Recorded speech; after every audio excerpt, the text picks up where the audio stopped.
Halo Sobat, hari ini kita akan membahas situasi terkini yang sedang terjadi di Nepal. Banyak yang bertanya-tanya, apakah benar sedang terjadi kudeta di sana? Mari kita urai bersama fakta yang sebenarnya. Belakangan ini, media sosial dipenuhi dengan berbagai kabar tentang situasi di Nepal, tapi tunggu dulu.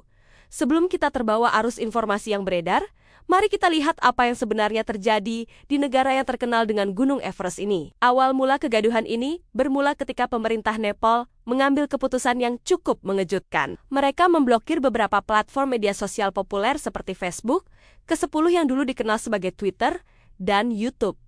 Alasannya, pemerintah menganggap platform-platform ini tidak terdaftar dan berpotensi menyebarkan disinformasi. Bayangkan, di era digital seperti sekarang, tiba-tiba akses media sosial dibatasi. Tentu saja, hal ini memicu reaksi keras, terutama dari kalangan anak muda atau generasi Z. Tapi yang menarik, protes yang awalnya hanya tentang pemblokiran media sosial ini, kemudian berkembang menjadi sesuatu yang lebih besar. Para demonstran mulai menyuarakan kekecewaan mereka terhadap masalah yang lebih mendasar, korupsi yang merajalela, dan ketimpangan sosial ekonomi yang semakin menganga. Situasi semakin memanas ketika terjadi bentrokan antara pengunjuk rasa dan aparat keamanan, yang sayangnya menimbulkan korban jiwa dan luka-luka. Tekanan yang begitu besar akhirnya membuat Perdana Menteri KP Sharma Oli mengambil keputusan untuk mengundurkan diri. Sebagai upaya meredam situasi, pemerintah kemudian mencabut larangan penggunaan media sosial. Namun, kehadiran militer di beberapa wilayah membuat banyak orang curiga. Apakah ini tanda-tanda kudeta? Tapi tunggu dulu.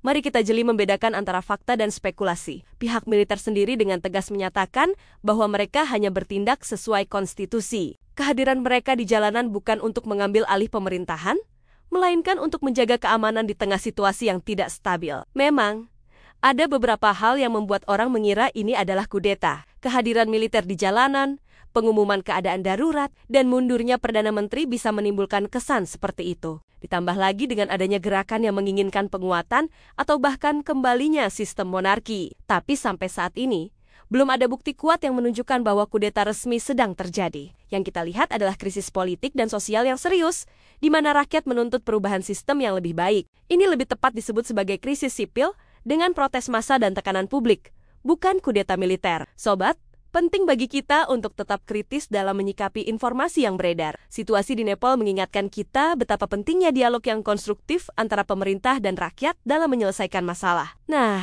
bagaimana menurut kalian tentang situasi di Nepal ini? Tulis pendapat kalian di kolom komentar di bawah. Jangan lupa like, subscribe, dan share video ini ke teman-teman kalian yang mungkin juga penasaran dengan apa yang sebenarnya terjadi di Nepal. Sampai jumpa di video berikutnya.